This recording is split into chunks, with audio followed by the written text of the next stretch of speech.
Thank you, guys. All right. Thanks. That's real nice. Does this work? Does this sound? We. It doesn't sound like much. I know it doesn't sound like much because we're like. Where are my cans? No. I don't get cans. No cans for you God here. damn. This. No, you don't work with cans on your they show. don't know what cans mean. No, of course. Can you Well, explain to the folks. You would call them headphones, but in the 1950s radio, we called them cans. Norm MacDonald has a show that premieres on Netflix Friday, September 14th. And I know you're out doing some publicity. Were you able to get any? Was anybody paying attention to what's going on here? Run. Well, isn't it always funny when whoever it is ends up in the barrel for a little while? I mean, when it's not you, it's always really, really interesting Yes, that right. suddenly the press is paying attention to you, you know? You mean that's a good thing? Yes. Oh. Well, I wonder, do you view it as a good thing? Or No. I've never believed that all press is good press thing because of Hitler. I feel it hurt his career. You know what the thing is, like with everybody, it worked for a while. You know what I mean? For a while, like people are like, hey, I'm hearing a lot about you, Hitler. Yeah. And then it turns bad. You know? Yeah. But it always does turn bad at some point, no matter who the person is. Everybody has to be that guy for a while. I suppose. Are you saying I'm that guy? You're that guy for at least a couple days and then it'll go away. Yeah. But you have to today with social media be in lockstep with the mob. That's the thing. You know? You're saying that's a good thing. No, it's the only way to survive. We're we're antelopes in the jungle and you just want to move, find out where the lion is, and then move in the other direction. Well, what do you feel, Ron?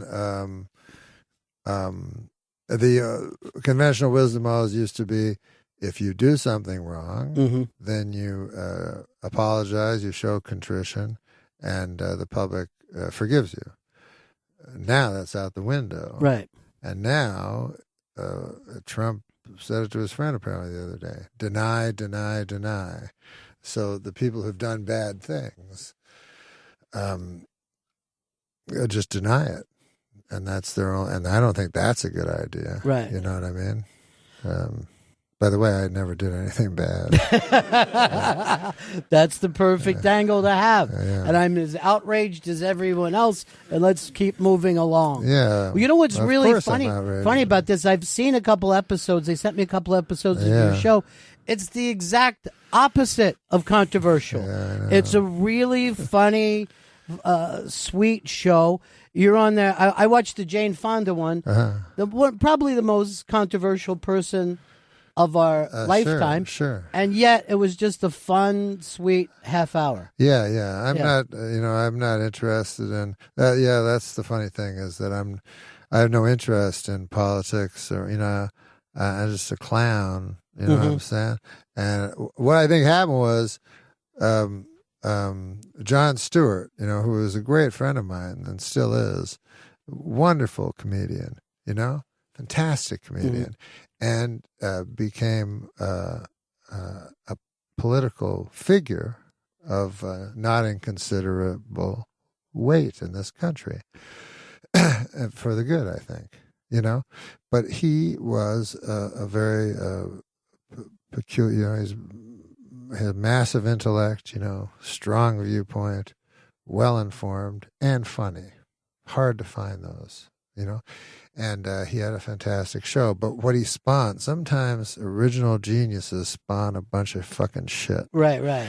And so suddenly every talk show had to be, every talk show host had to be a political pundit, And the last time I did the Jimmy Fallon show, Donald Trump was the host, and I was the guest rather. And Jimmy mussed up his hair, Jimmy Fallon. Right.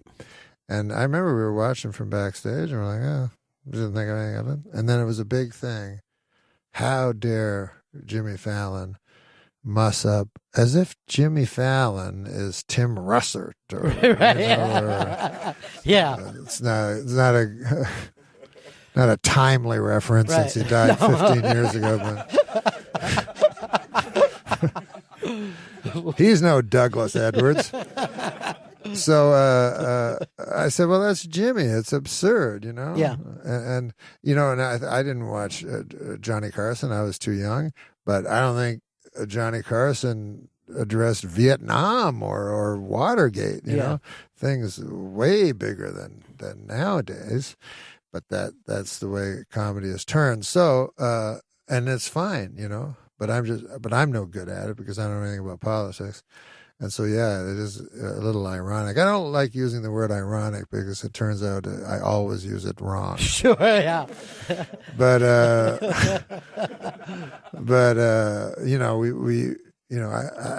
Ted Sarandis, who's the head of the Netflix, and became a friend of mine in the unlikeliest of ways. But I talked to him all the time about the show, and I said, Ted, I want to give you a show that people can watch 10 years from now. I really, and I do that with my specials also. I don't do very many specials, but I want them to be about themes that will live on. And I don't want to make fucking Murphy Brown. And, because those Dan Quayle jokes. Yeah. Not so funny. Although she's back now. She's back now, yes. And I think it'll work because now sitcoms have turned into this. When I was a kid, a sitcom would have once in a while a very special episode of Family Ties. And everybody make jokes about it. And now a sitcom, every motherfucking episode is special. Yeah, Anybody could die at any time if you're on TV. No one is spending their money if they're on a TV show. That's like Lenny Clark, I remember. Yeah. He got the show Lenny. Yeah. Funniest motherfucker. Yeah. You know Lenny. And we were at the Montreal Comedy Festival. I met him. And everybody had their 5 minutes of going up on stage, trying to get the perfect 5 minutes. And meanwhile, none of the agents or managers were there. They were all at strip clubs. And so then at night, everybody's there at the Delta Hotel. And Lenny Clark would just be running around the room, grabbing the telephone, going, "Hey, it's the president of show business. He wants to talk to you over here." And then he got the show. Yeah. But his agent told him to buy a giant house, because so he bought a big fucking giant house, and he told me he paid two what do you call it, mortgage? Yeah. So well I'm doing. He paid 2 months of his mortgage, and then he had to sell his house. Yeah. But he's a good guy, Lenny Clark. Goddamn. I just seen him. You seen him? No, I haven't seen him in a while, but yeah, he's one of the best of the. He was like, one of the best, just naturally funny guys, right? But I saw him. He was dressed real nice. I said, "God damn, you look good. You lost weight and shit." He goes, "I married rich." Norm Macdonald. I like you, by the way, a lot, Ron. Thank you very much. Your show. I've always been a fan. Norm Macdonald has. I don't know if you a remember show. meeting me or not, but go ahead. No, I don't remember meeting you. Okay. Where? It was at the Boston Catch a Rising Star. Yeah. Oh, I'm sorry, the New York Catch a Rising Star. My Yeah. apologies. But go back to your paper. No. I just suddenly is everybody impressed that I don't remember meeting Norm? They're like, "Hey." By the way, this is his paper. Yeah, that's the whole thing. The same guy who set up the sound for this room gave me this paper. I'm going to bring this up, though, because, now we're ball busting a little bit. Yeah. When you had Jane Fonda on and you have your little blue cards, you had a little shake going. You were a little nervous. I get nervous as a motherfucker. Do you really? Oh, fuck yeah. I was really, really surprised to see that. So you're a giant fan of hers. Yeah. You know how it is like anybody that was a celebrity before I got in show business. Exactly right. I can't believe it. Yeah. And then anybody since, they could be the biggest star in the world. I go, right. What the fuck do I care? That is 100% true. I've had that experience so many times here. But I talked to OJ one time. He's like, and he said, they're still the haters. Yeah. But he said 99% of people love the juice. Yeah. And I was thinking, he's not lying. Yeah. He's not lying. Because, you think if you saw the juice, maybe you think, I know I wouldn't, that you go up to him, yeah, you murderer, people don't do that. No. That takes a special type of person. What you do is like, Sophie! Yeah. So in his head, he thinks everybody likes him. Yeah. Well, I was, obviously when he played football, he was unbelievable. Yeah. And then I didn't follow much after that. Oh, you so, did? Yeah. No. Yeah, I didn't keep up with the So news. when you're asked, you say the only thing he's guilty of is being the best running back in the history of the NFL, as far as I know. Adam is here with you today. Adam Egan, my trusty sidekick. He is your sidekick, and Adam, here's Mike. Your part of the desk is just a little lower than everyone else's. Oh, sorry. That was a very nice touch. Yeah, the kids' table. Yeah. We give him a smaller. So how have you felt about the last week of publicity? you were inside and outside at the same time. Oh, you mean the last day of publicity? Yeah.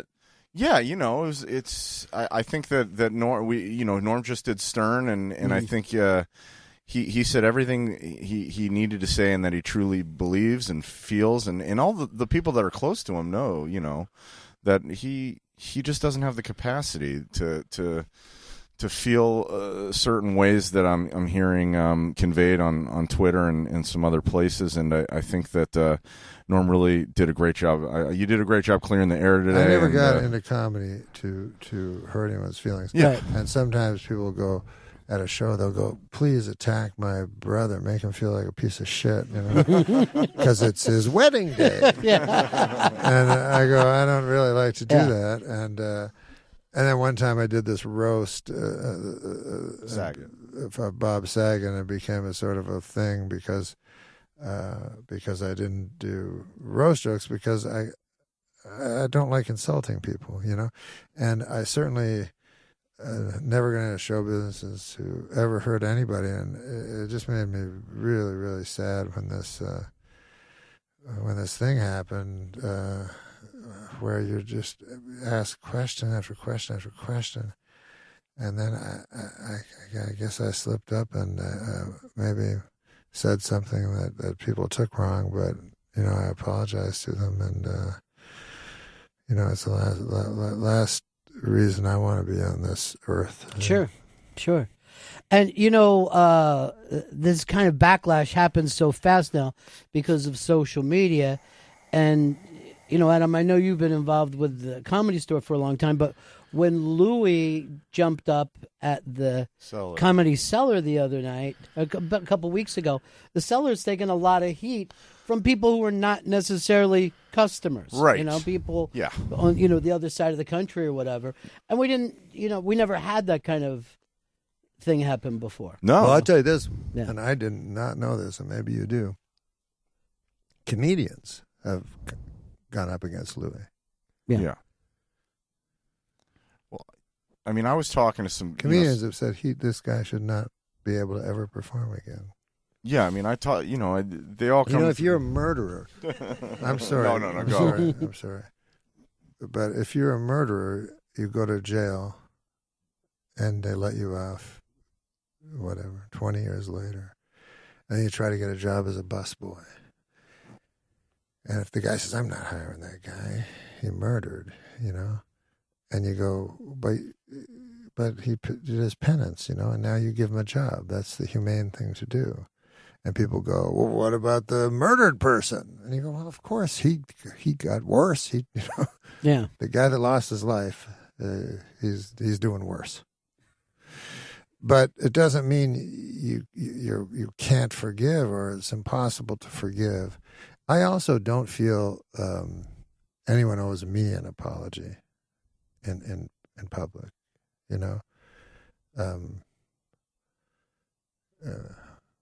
I think personally that you owe an apology to anybody that you did ill to. You owe an apology to people that your actions hurt in a financial way or an emotional way. but nobody owes me an apology, you know. So that's where your shock about comedians comes from. Yeah, because I don't understand why they're so, you know. I guess I just don't understand how there can be no rules, you know. If the rules are drawn out and set down, then that's one thing. But you know, I always thought the audience would decide whether you're an objectionable comic or even a good comic, you know. And so Louis went up here at the Comedy Cellar, and the audience let him know. I don't know what happened. I wasn't there, but if the audience don't like him, then the club won't book him. I mean, that's how things work. And you know, just because your heart can break for more than one person at the same time, you know, and a person can do a bad thing, and you can feel sorry for that person while feeling worse for the person that had the bad thing done to them. This is all so self-evident. It's hard for me to unpack, but I wanted to use the word unpack. Well, you know, we also always think of comedians being 100% free speech and stuff like that. And I don't know whether you followed this at the New Yorker Festival, but they had Steve Bannon booked to come in and do an interview, and all the big comedians said, I'm not going to be there if somebody interviews Steve Bannon. You know, and it wasn't a thing of, hey, we're giving an award to Steve Bannon, but it was a chance for somebody from the New Yorker to interview him, and who knows what direction that would have went into. But people like Judd Apatow and I'm trying to think of who, Patton Oswalt I know was in it, and even Jimmy Fallon, they all said, well, we won't perform. We won't come and do the panel. And I'm always surprised by that angle. Yeah, I think a lot of people feel, my brother's a foreign correspondent, and he did a 4-year documentary on neo-Nazis, and he interviewed all the neo-Nazis in the world, from the Ernst Zundel all the way up to David Irving, and he didn't become a Nazi, you know, at all. Right. And so I think people go, you know, I certainly wouldn't be a Nazi by hearing this, but Americans, you know, other than me, Americans are just people that will believe whatever they hear, and I think that's nonsense, you know. I think that if there was a Nazi, a person could go watch him because it seems like an entertaining thing, you know. Just the same way you listen to a guy screaming on the corner of the street. You stop and listen to him. Yeah, right. You know what I mean? Well, I mean, I would agree with you, except for I learned from your show that Adam was in a cult for 3 years. So I guess some people are easily molded. I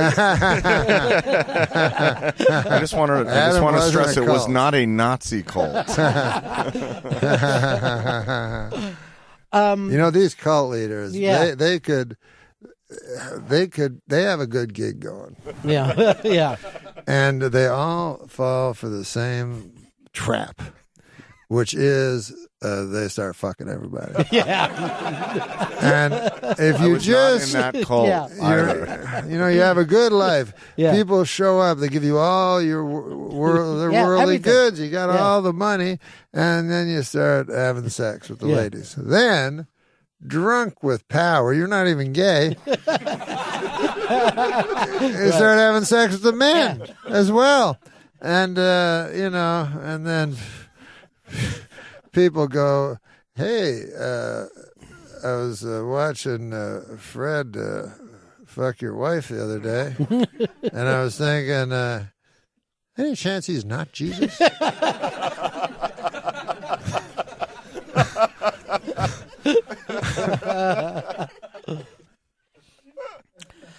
So Are you still with the store? Oh yeah, yeah, definitely. So when you, by the way, yeah. I'm sorry, Yeah, but I love stand-up comedy so much. Adam made the store great. Yeah, it was in real tough yeah. shape, and he really single-handedly turned it around. So It was a group effort, but thank you, Norm. Well, yeah, I would have thought the room would have applauded. But No, I guess they we're don't. on the East We're on Coast. the East. I was just going to say we're in New York. Well, I think the cellar is the closest. Yeah. And God, I love the guys at the stand. They do great work. Like I think that New York and L.A. I mean, there's really, it's always been New York and L.A. for the most right. part, They're you different, know? though. Yeah, they're as you wildly always say. different. But would you be in a position if somebody controversial said that was a big name, I want to go on? Well, Roseanne was scheduled to come in Yeah. last week, and she didn't show up. I know she's going through You're some not stuff. helping. Well, Yeah.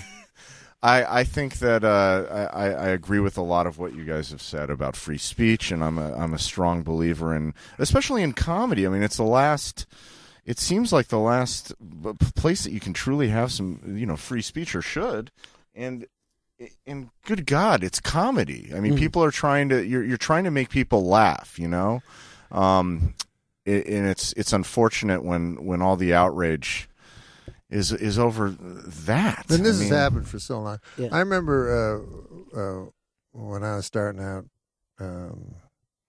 Andrew Dice Clay was a big Yes. thing. And I remember talking to Kinnison because he didn't like being compared to Andrew. You know what I mean? And I thought he had the perfect line. He called Andrew a stag act. That was like the perfect description. But people would be women. Oh my God, I can't believe what he said. I said, and I go, well, he just said he fucked Mother Goose. Right. Yeah. So there's no one, Adam, you wouldn't put? Would you put Cosby up?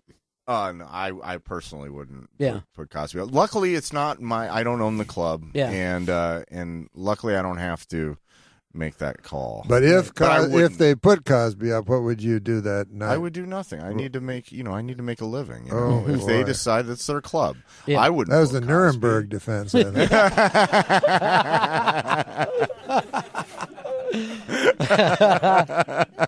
By the way, doesn't Adam have one of the best speaking voices Oh, it's that you've beautiful. ever? It just literally. It's like Welsh. Yes, like, it's amazing. Richard You should Burton, be- yes, you Dylan should- Thomas. Yeah, you should be doing poetry on stage. That's right. I disagree, but thank you. So, how did you guys come together with this show? How did this? We've been friends for a long time. Mm-hmm. I met him at Tempe Improv, which was the best club in the country in my mind. I mean, I don't like theaters. I like comedy clubs, and he was the manager there, and then he moved to LA, and we were friends.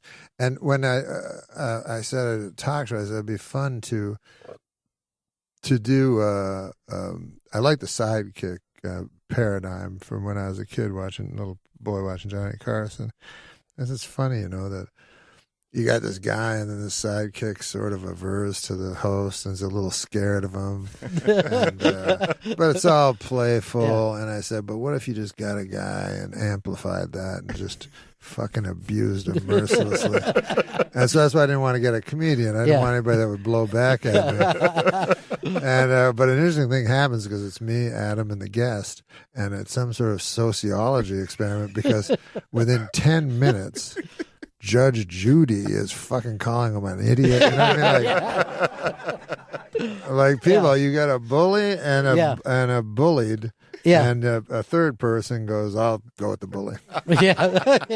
Well, that we learned in school, right? In like first grade, like even if you weren't a bully, it's better to be like, hey, that kid is fucking weird looking. That's true. That is true, yeah. That's the way that you get comfortable in life. So, well done, Adam. Yeah. Well, just well done. How do you get comfortable? Say that part again. I didn't quite Well, I'm understand. saying, like, even if you're not the bully, it's great to know someone else is being bullied because that gives you your own safety net. Oh yeah, right. Right. So there's a trick stand-up comedians do. I was thinking of writing a book, How to Be a Stand-Up Comedian, no comedy necessary.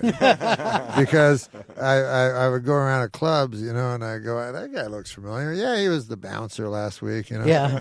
And they just watch and they learn the tricks. But one is this mob control. I don't know a lot of the tricks. I wish I did, but like you'll take a guy in the front row, look at this guy with the hat, that fucking hat, and so everybody else in the fucking crowd goes, "Oh my God, I got a hat here too."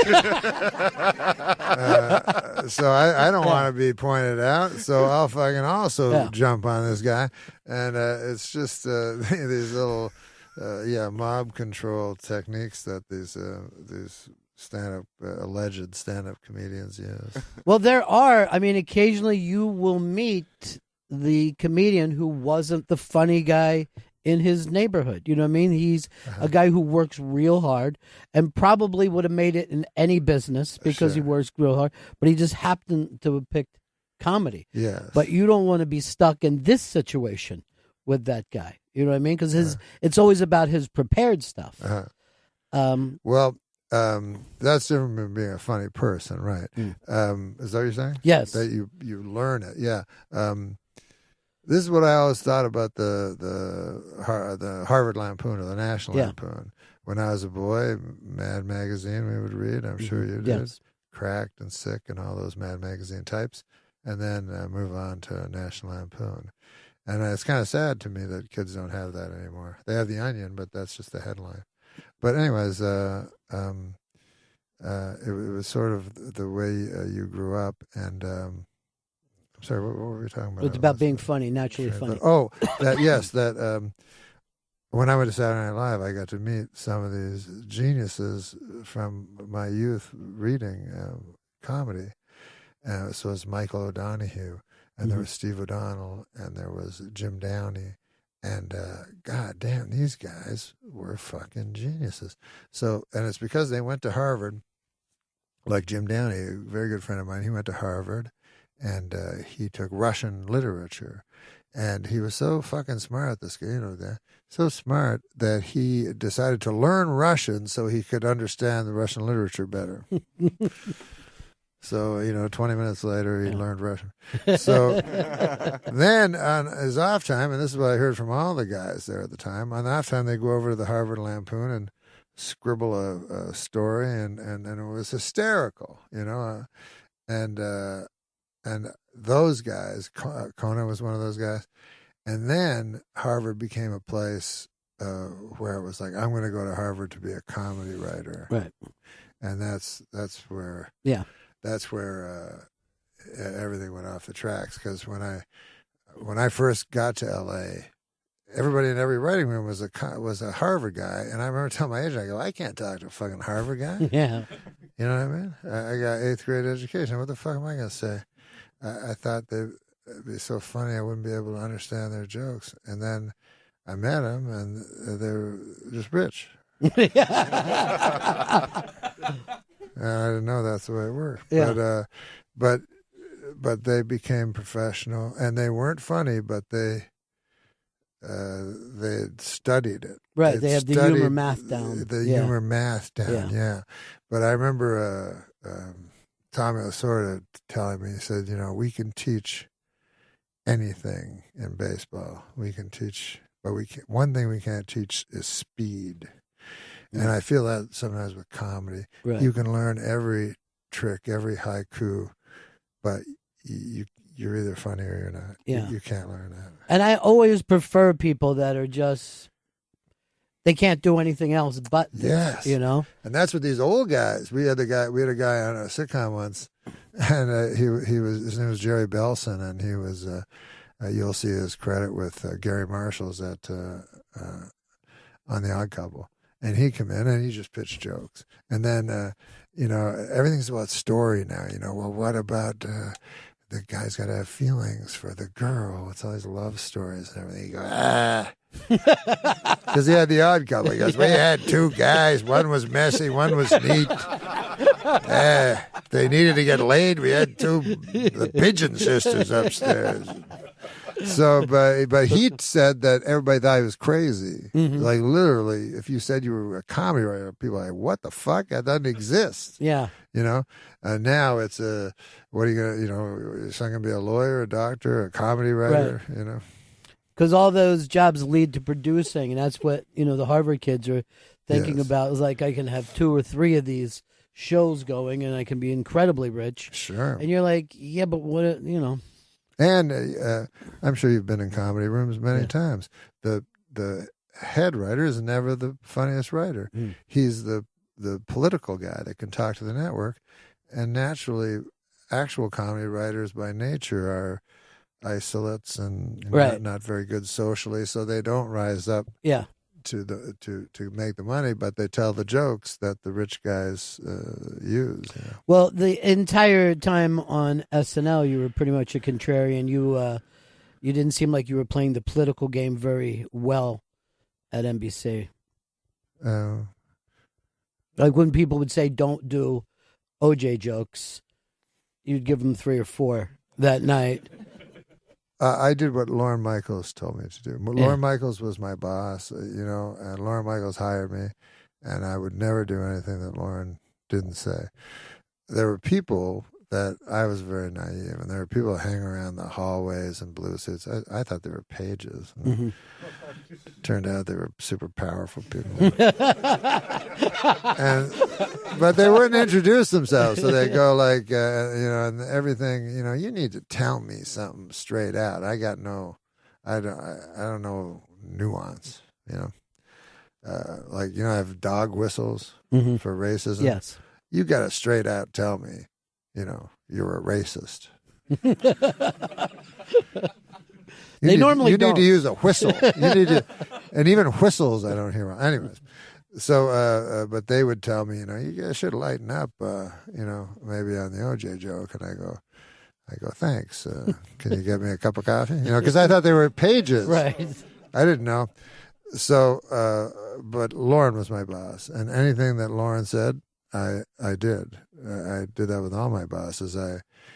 They own the cameras, and I'm not stupid enough to think that I should be allowed to do anything on television, or anything or anywhere.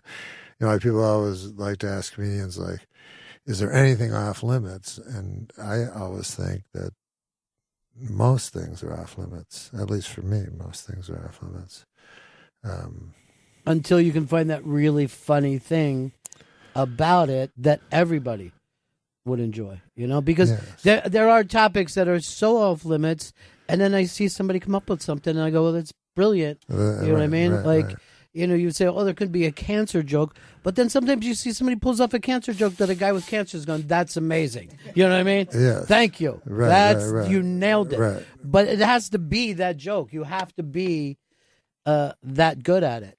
And it's often not a joke about cancer. It's often a joke about the experience of anything. It could be anything. It could be a joke about pride, or it could be a joke about shame. It just happens to have cancer in it, But that's what's so hard is people ask you to defend these offensive jokes, and usually the offensive jokes are fucking the worst joke you've ever heard. Right? Yeah. So they missed. Yeah. You don't really want to. Well, you brought that up after the first guy does it. Everybody thinks, let's go there. That happened, I think, with Kinison, where he was doing, religious material, but people didn't realize his background was amazingly, religious, and he found spots that everybody could go, oh, that's really, really funny, because he knew what the hell he was talking about. That's really true. Yeah. Yeah. And I remember, and the agenda of the joke was being funny, which I think has to be the first thing. Yeah. And yeah, I mean, his religious stuff is the funniest stuff because it's not about, making fun of evangelists. Right. But it was also, I always thought his stuff was like Jesus having to put up with us. Yes, you know what I mean? that was always the funniest part of that joke, that he would be screaming at us. And I could fucking totally get that. Yeah, of course. I can't imagine how frustrating it must have been. And the lepers, or the blind coming in to be healed, and he's like, Can I have a moment to myself? Yeah, Everybody was bothering him wherever he went.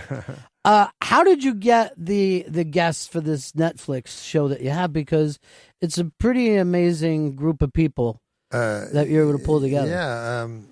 Strangely, I became friends with Ted Sarandos. There's only, I don't have that many friends. And Ted was real nice to me, and we shared a lot of interests and stuff. And he wanted me to do something.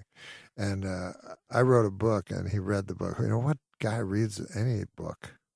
But anyways, he liked it, and I was so blown away by that he took the time. And then he said I was his favorite comic. And I said, how about you give me $20 million? We know you got it. Exactly. We read the papers. But turns out he's also a businessman. But so he wanted me to do something, maybe make that book into a movie. And we were trying to figure out what I could do, because I can't do much. And then Letterman came in for his own show and said Norm should do a talk show, And then I said, well, Letterman knows everything. I should go with him. And but it's a talk show. Letterman's been of such help to me because he knows what I can do and what I can't, And so he gave me so much great advice for the show. And he even said, like he said, I'm not giving you advice on how to be a great interviewer because you'll never be able to do that. But so he goes, a lot of this advice is going to be completely counter to what a broadcaster or an interview such as yourself should do. And he said, just make it a conversation.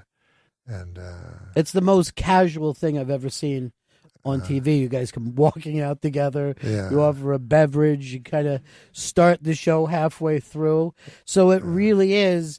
It seems like it's everything that I see on TV, especially with talk shows, is so overly rehearsed and done. It's very, very tight. Right. But yours has enough breathing room that something could happen. Doesn't always happen, but it could happen. Right, it could. Yeah. Lori Jo, I don't know where Lori Jo is, but she was kind of the brains behind the idea of the show.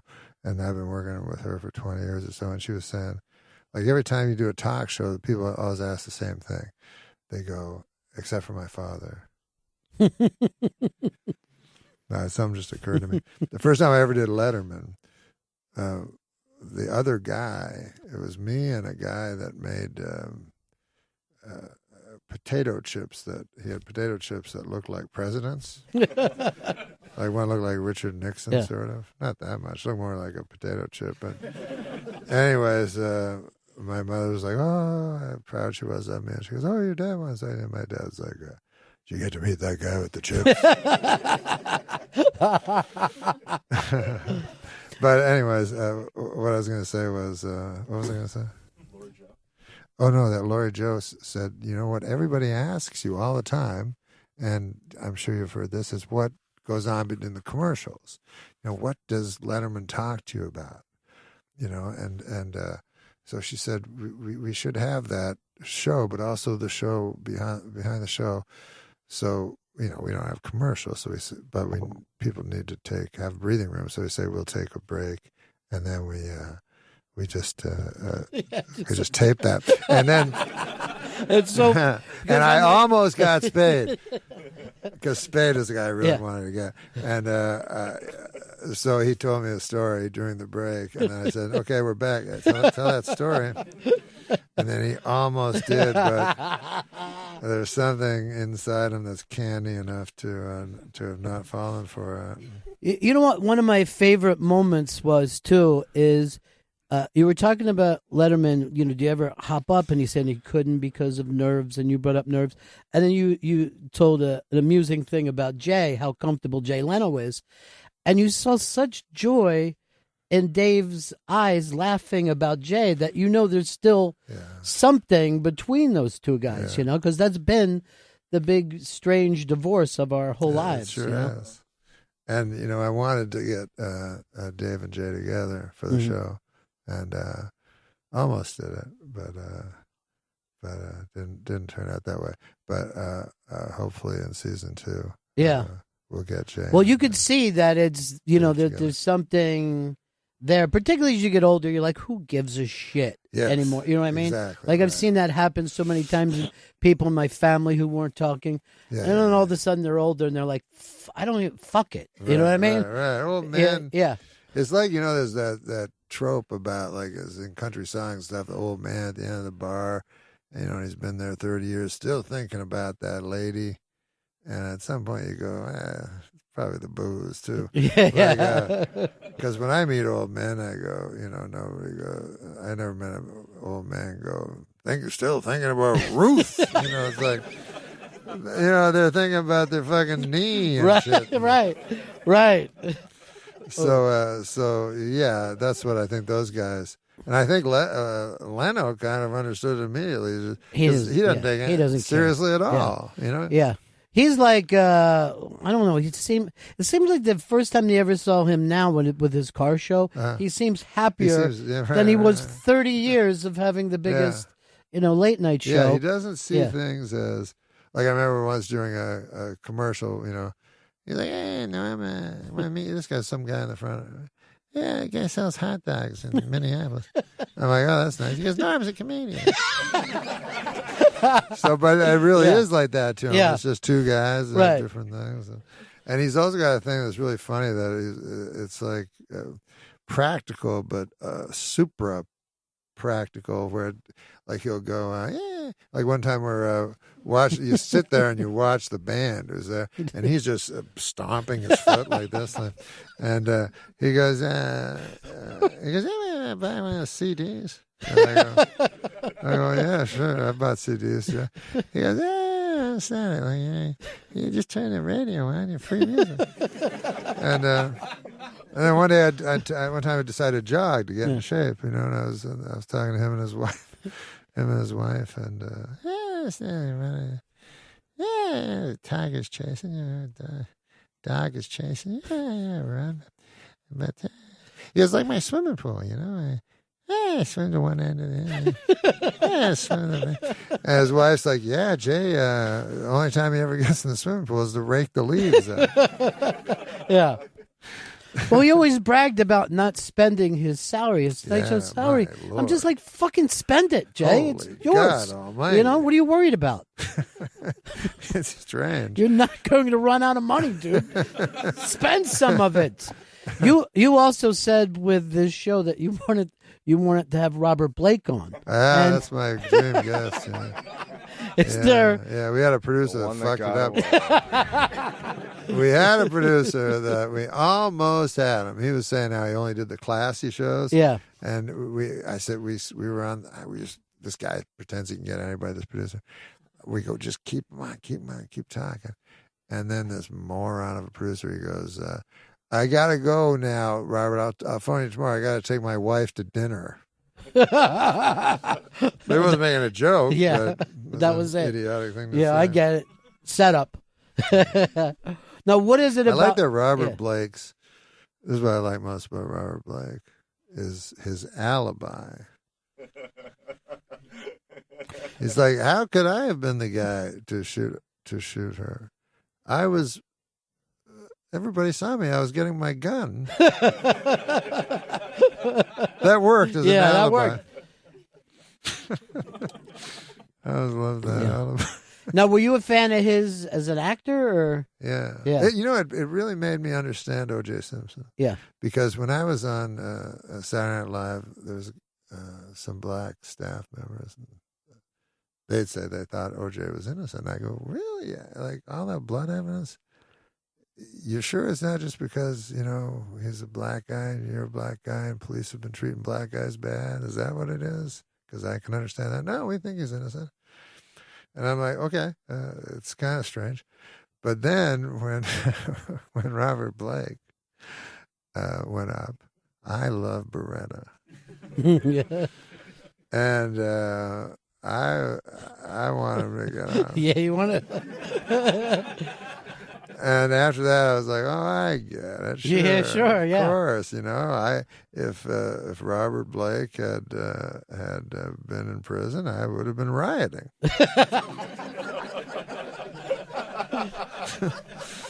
And people forget Mickey. You know, when he was on the Little Rascals, Mickey was the greatest. Yeah. Yeah. Watch In Cold Blood Yeah.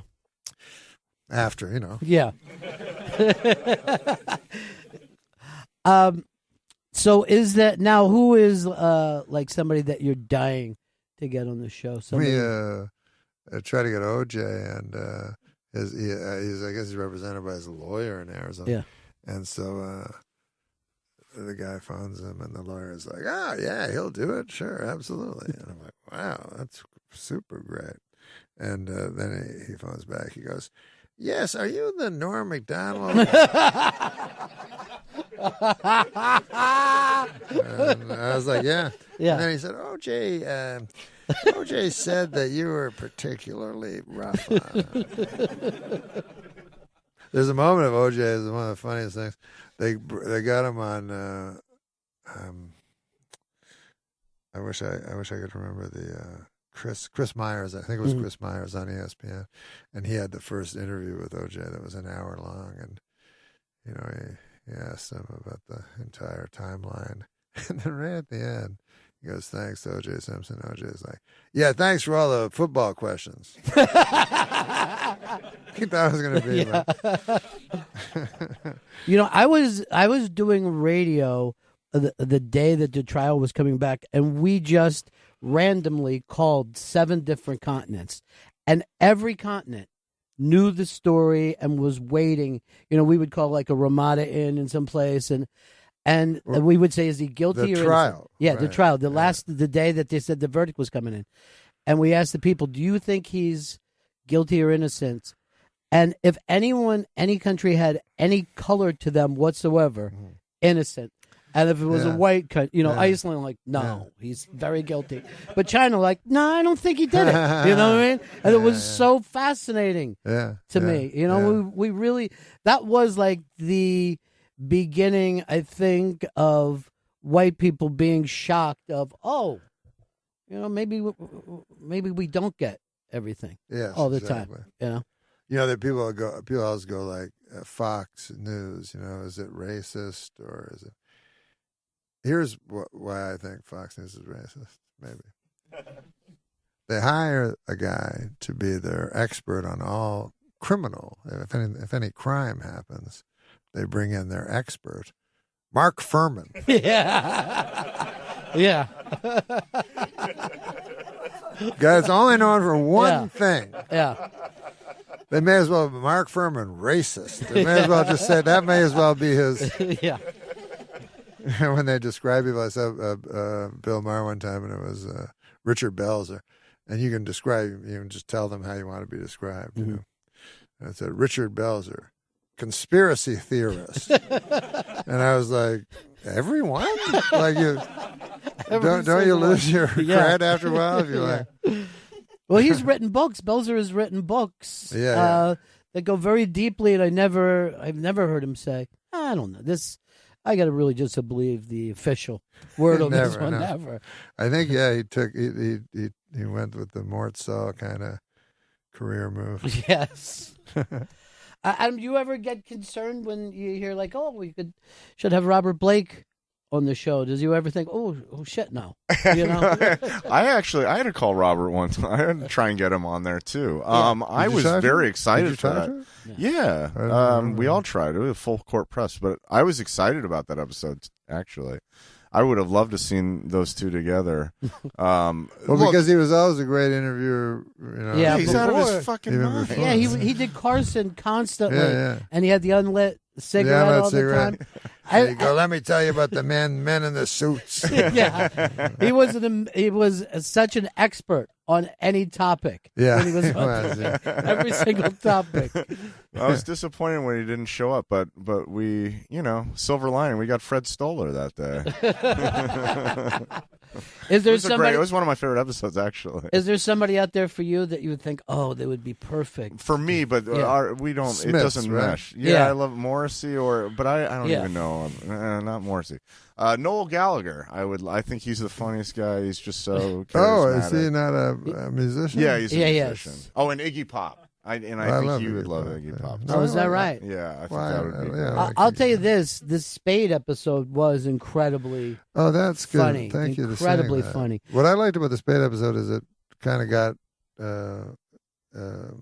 he captured what we were trying to get in the show, which was the show and the show behind the show at the same time. And I thought really only two people that are the embodiment of that. One is Spade and one's Marty Short, where nobody knows that show business is more complete bullshit than Spade. Right. But they both love it so and much. Spade- They love the shit out of it. Spade's so into Yeah. show business. Exactly.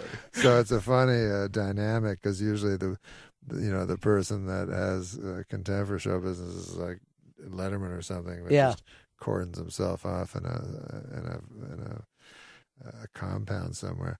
But Spade's on every red carpet. He took me to these fucking bars. I don't know how people have the I'm just always tired. Yes. And he's like, let's go. We'll go to a bar.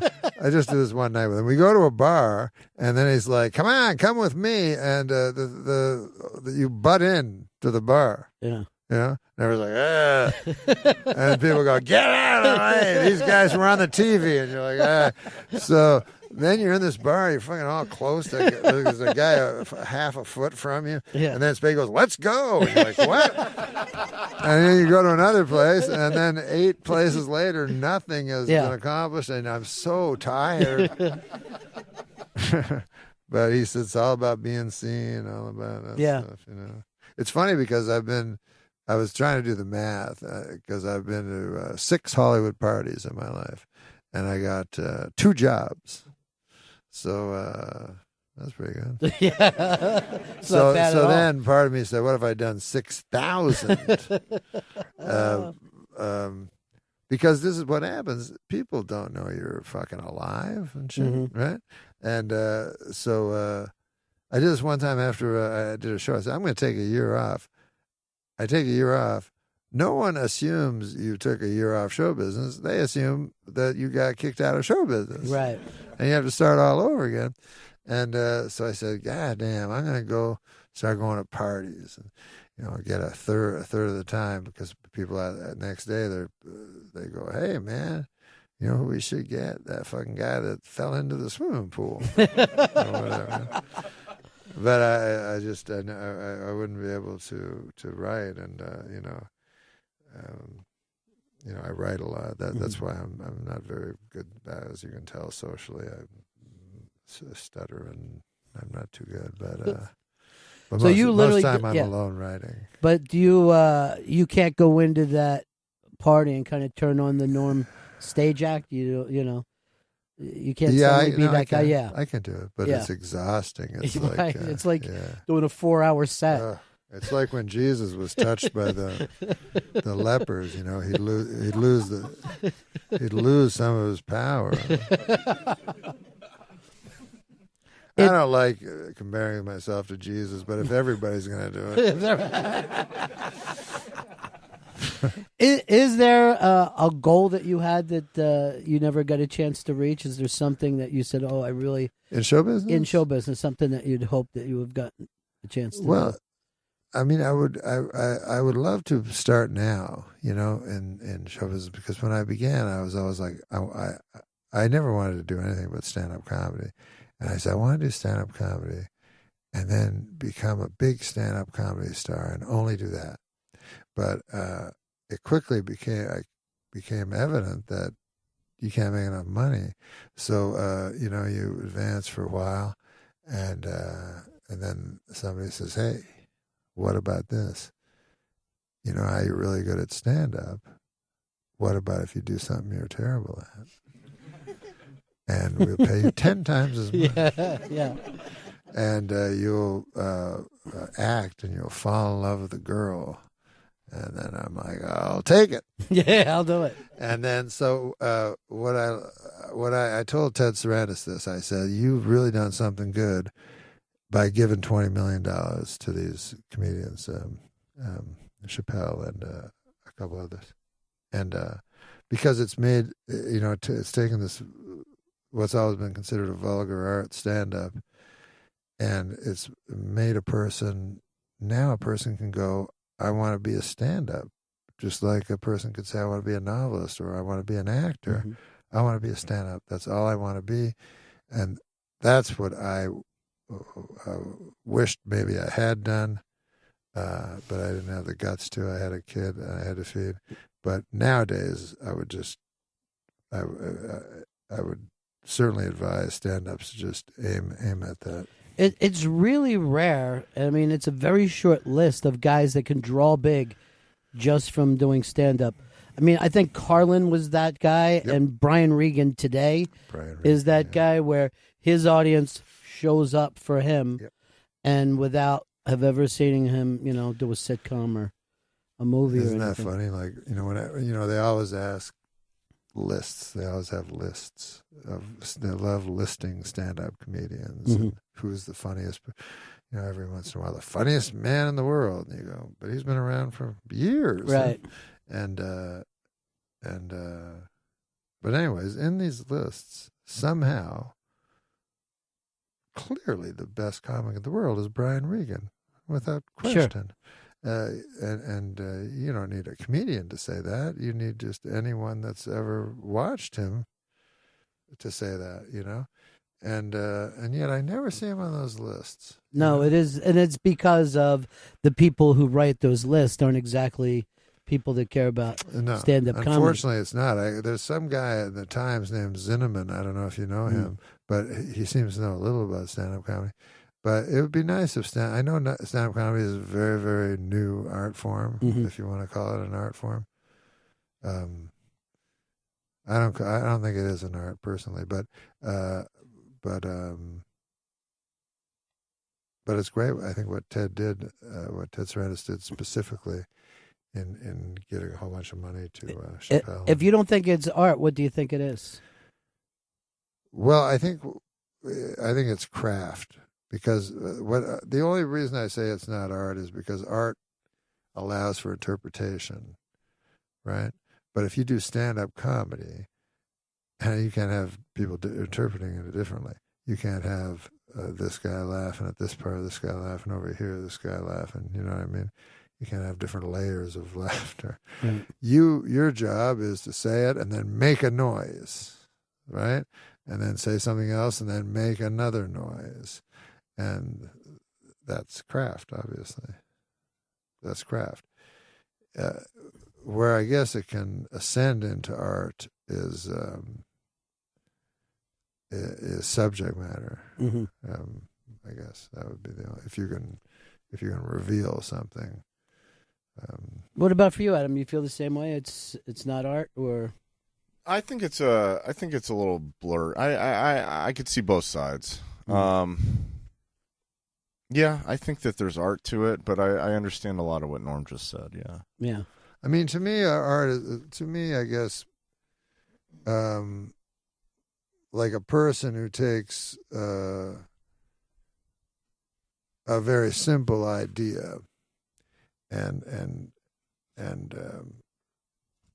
explores that idea to its which I feel the best stand-ups do. That's an intellectual exercise. Take something simple and make it incredibly complicated and look at all the minutiae. Art, I feel, is to take something incredibly complicated and reduce it to a line, and I think that's how I would define art. And so that's pretty hard to do in stand-up. People have done it. Not for their whole acts, but people... Yeah, just every once in a while catch that thing is just... Catch that truth. Yeah, that truth that everybody immediately changes. You know what I mean? Immediately we'll be able to go, oh, I thought I felt that way about it. That's the amazing I now part. feel this way about it. And then you'll hear that being kind of taken and working into... I remember when Louis did the thing of saying, I hate my kid. Like the first time I heard that, it was shocking. Yeah. And then... I heard like you hear it a lot now, you right? hear newscasters saying it. My kid's a dick, and everyone laughs. Kinnison would give him a sandwich. Yes. That thing started to just move. Not even other comics stealing it, but politicians. And then you would go, okay, so everyone's moved over. So it's cool that that person, even though they got stolen. It's like that with impressions sometimes. Like, people would all, Dana did the impression of Carson. I did not know that. Yeah. And then people would go, I did not know that. You go, well, you're really stealing that from Dana. Like, that's when you have a great impressionist. He cracks that thing, but then everybody else starts at that point. Yes. So they're like, when I was a kid, nobody could do Bob Hope. Yes. Yeah. Right? No, now everybody can do it. But with I remember with Dana, you just have people starting with not and that. Yeah. And you're like, he doesn't even talk that way. That's Dana finding a funny place to go with that. I was so shocked because I remember Reagan was the president, and I was like, the vice president is nobody's going to be able to do him. He has nothing. And so Dana just made it up from scratch. It's so funny. You're really enjoying doing this show, though. This is, you think, something you want to do for a while, right? I would love to do it forever, because Lori, who I work with, I don't know where she is, but she and I have always worked together, and she said, let's, because I was real good friends with Ted Sarandis, which was strange, and Dave, and they said, this is a chance to work with people that are friends, and then she said, let's just hire. Everybody we hire will be our friends. Because as everybody knows, whenever you work together, if there's one bad person, that person becomes the person that everyone else talks about. I don't know what it is about human nature. You're like, motherfucking Marcy. Well, I think Lori is trying to make sure all your other interviews don't get canceled. So well, thank you, Ron. We'll get you on The View. This is so awesome. You're such a great interviewer. I always love watching you. Thank you. And Norm MacDonald has a show, and like I said, even though all this controversial stuff is happening, this is just a funny, silly show that these guys do. Adam, thank you so much for being here. Thanks so much for having us. It was really great. Yeah, thanks for putting that on. Norm MacDonald, everybody, let him hear it. Thanks, buddy. Thanks, buddy. That was really great. Thank you so much, pal. Really nice.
The Bennington Show has ended.